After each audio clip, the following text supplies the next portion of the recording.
I feel sorry to the fans because the fight is boring. The fight is boring. Like that's not the fans expecting to us. Pretty certain Terence Crawford in his brain is saying to himself, I can beat this dude. You know what I'm saying? If he actually goes through with it, he'll be 38 years of age next Sunday. The guy right now in the sport that's supposed to be the man, big bad wolf. You beat him, you the wolf. Now it's like, you know what I mean? Like, all right, well, so I'm gonna fight. You beat the shark, you beat the wolf. Manny Pacquiao clowns Floyd Mayweather for calling out Terence Crawford, saying he feels sorry for the fans because this is not the kind of fight boxing deserves. Pacquiao points out that it will be boring and nothing more than an exhibition. He reminds everyone that Floyd has been retired for years and has not fought seriously in a long time, making the whole thing meaningless. The fight is boring. Like that's not the fans expecting to us. I mean, as a fighter, if I'm a fan, of course I want to see a good fight, like changing fight, not a fashion show.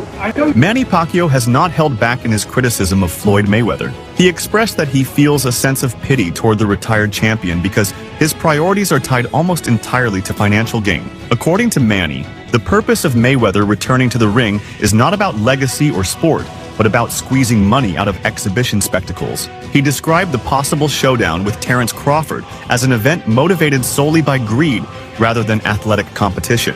For Manny, this reflects a hollow approach to boxing, as it strips away the essence of competition and reduces the sport to a business performance where fighters walk in like models on a runway instead of warriors in a ring. Now, in the beginning of this conversation, you say, I don't like boastful people. How was it like fighting Mayweather then? Did he get on your nerves? Because I feel like he's a little bit more boastful than the people you might be wanting to hang out with. Yeah, he's boastful. I think his God is the material things, money, everything like that. I'm pity with him because I want to share the word of God in him if he believe God. Yeah. I've heard he's a generous man. I think he's done good things. I think, he kind of reminds me of like a lot of people are like this, by the way, including myself.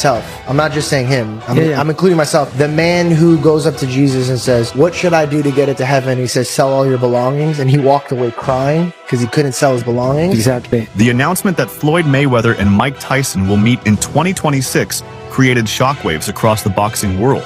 Analysts quickly pointed out that this matchup does not represent two fighters at the peak of their powers, but rather an entertainment spectacle designed for revenue. The bout is being billed as a warm-up for Mayweather before he potentially faces Terence Crawford in the same year. Observers say that both events are structured around financial gain, with massive pay-per-view numbers expected. Tyson still carries legendary status, while Floyd maintains his global brand, meaning the clash is certain to attract worldwide media attention regardless of the lack of sporting significance. Broadcast for Jake and Tyson and some people like the likes of Carl Froch viewed that as an endorsement. Like, look, man, I'm just working. It's a big opportunity to be on Netflix.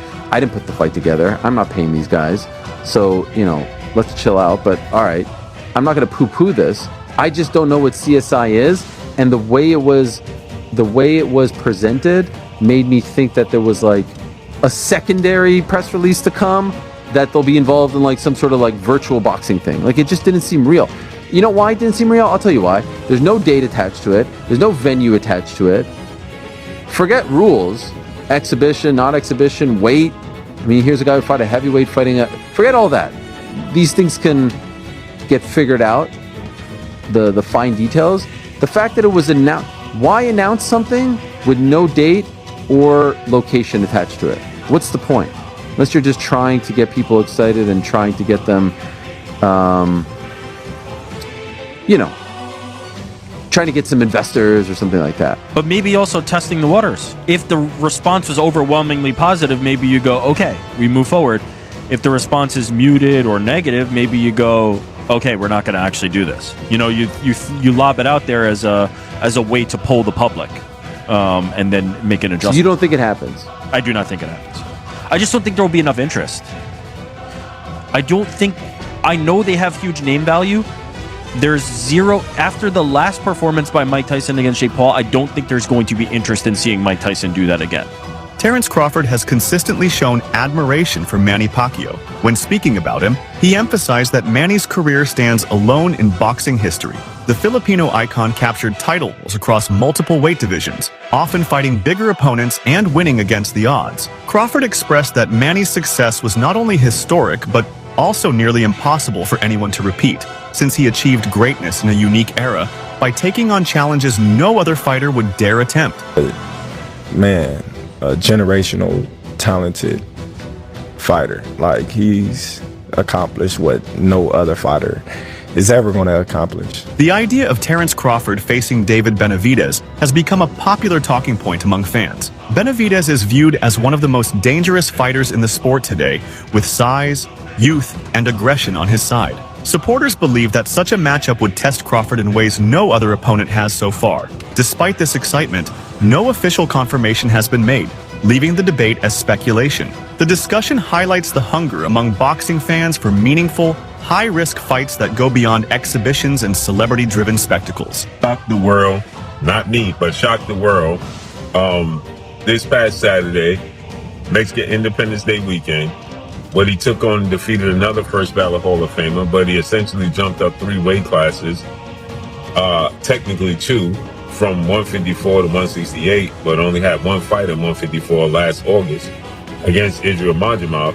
Terence Crawford defeated Saul Canelo Alvarez, who is a 4-division champion, 2-time undisputed super middleweight, and the reigning, at the time, super middleweight world champion, undisputed world champion. And Terence Crawford beat him handily and convincingly. And because he beat him so easily, now the 63 win, 3 loss, 2 draw, 39 win by way of knockout, biggest threat has been now imposed on Terence Bud Crawford. And that's the Mexican Ecuadorian monster, David Benavidez, who is a 2-division undefeated world champion, is the 2-time WBC super middleweight and reigning WBC light heavyweight, 175-pound champion, who has a record of 30 wins, no loss, no draw, 24 wins by way of knockout.